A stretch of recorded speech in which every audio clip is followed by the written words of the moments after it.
یہ جو مسلمان لوگ حج کرنے کے لیے جاتے ہیں، آخر اس کے پیچھے کا رہسیہ کیا ہے؟ کہاں سے اس کی شروعات ہوئی اور سب سے پہلے حج کس نے کیا؟ بہت کچھ خاص اس ویڈیو کے اندر ہم آپ کو بتائیں گے۔ مہربانی کر کے آپ تمام لوگ اس ویڈیو کو آخر تک ضرور دیکھیے گا۔ تو آئیے دوستو شروع کرتے ہیں اس ویڈیو کو۔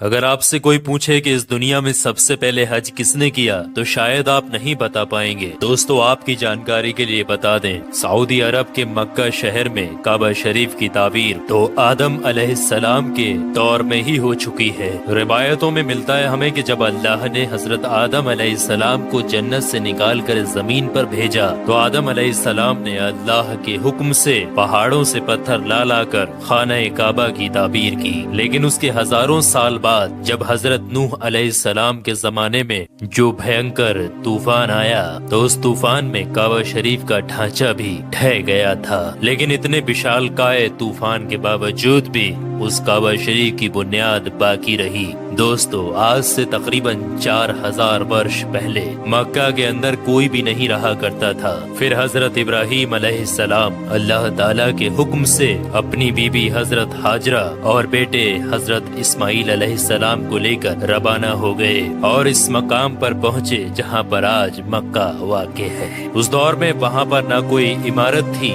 نہ پانی، اور نہ ہی یہاں پر کوئی رہا کرتا تھا۔ درختوں کے نام پر صرف ببول وغیرہ کی جھاڑیاں ہوا کرتی تھی۔ حضرت ابراہیم علیہ السلام نے بیوی اور بچوں دونوں کو یہاں بیٹھا دیا، تھوڑا سا پانی اور کھجوروں کو بھی پاس میں رکھ دیا، اور پھر آپ علیہ السلام شام کی طرف چلے گئے۔ حضرت ابراہیم علیہ السلام دوسری بار جب مکہ شریف آئے تو قیام نہ کیا، لیکن جب تیسری بار تشریف لائے تو حضرت اسماعیل علیہ السلام سے فرمایا کہ بیٹا اللہ تعالیٰ نے مجھے ایک حکم دیا ہے۔ تو حضرت اسماعیل علیہ السلام نے کہا تو اطاعت کیجیے۔ تو حضرت ابراہیم علیہ السلام نے کہا کہ اللہ تعالیٰ نے مجھے حکم دیا ہے کہ یہاں پر ایک گھر بناؤ۔ گھر کی تعمیر شروع ہو گئی۔ حضرت اسماعیل علیہ السلام پتھر لاتے جاتے اور حضرت ابراہیم علیہ السلام بناتے جاتے تھے۔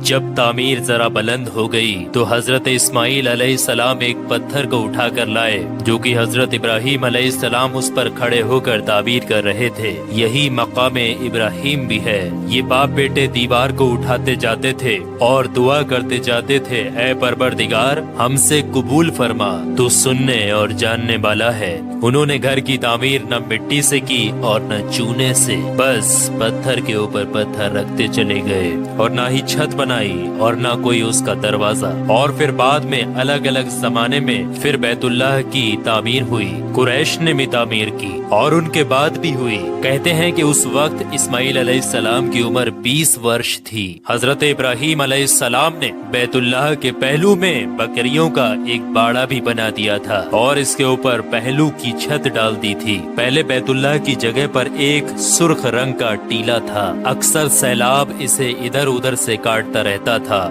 جب حضرت ابراہیم علیہ السلام تعمیر کعبہ سے فارغ ہوئے تو حضرت اسماعیل علیہ السلام سے ایک ایسا پتھر لانے کے لیے کہا جو طواف کی شروعات کے لیے نشانی کے طور پر استعمال کیا جانا تھا۔ یہ پتھر حضرت جبرائیل علیہ السلام ابو قبیس کی پہاڑیوں سے لے کر آئے۔ حضرت ابراہیم علیہ السلام نے اسے اس مقام پر رکھ دیا جہاں پر وہ اب تک قائم ہے۔ روایتوں میں آتا ہے کہ یہ پتھر بہت روشن تھا۔ حضرت جبرائیل علیہ السلام نے انہیں تمام مقامات بھی دکھائے۔ اور دوستو جب حضرت ابراہیم علیہ السلام کو اللہ کی طرف سے لوگوں کو حج کرنے کی دعوت دینے کا حکم ہوا تو حضرت ابراہیم علیہ السلام نے اللہ سے یہ سوال کیا کہ اے میرے خدا یہاں پر کون لوگ ہیں جو کہ میری آواز کو سنیں گے؟ اللہ تعالیٰ نے فرمایا کہ اے ابراہیم آواز دینا تمہارا کام ہے اور لوگوں تک اس آواز کو پہنچانا میرا کام ہے۔ دوستو اس کے بعد حضرت ابراہیم علیہ السلام ابو قبیس کی ایک بڑی سی پہاڑی کے اوپر چڑھ کر ایک بڑے سے پتھر کے اوپر کھڑے ہوئے اور لوگوں میں حج کرنے کا اعلان کیا کہ اے لوگو اللہ تعالیٰ نے ایک گھر بنایا ہے اور تم پر حج فرض کیا ہے، لہٰذا تم اپنے پروردگار کی آواز پر لبیک کہو۔